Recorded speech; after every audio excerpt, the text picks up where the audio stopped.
Kung naghahanap ka ng mapagkakakitaan, subukang kumita sa pagla-live streaming. Kung paano, alamin ang diskarte sa Rocket. Alamin ang mga bagong paraan kung paano kumita sa panahon ngayon. Nang legal ha, eto na ang Rocket.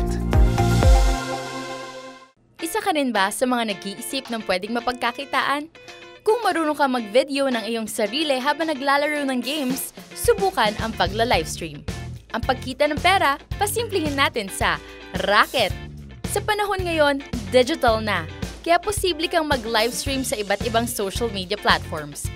Ang kailangan mo lang ay stable na internet connection at microphone para mas clear ang iyong audio at mapapakinggan ka ng mas maayos ng iyong mga viewers.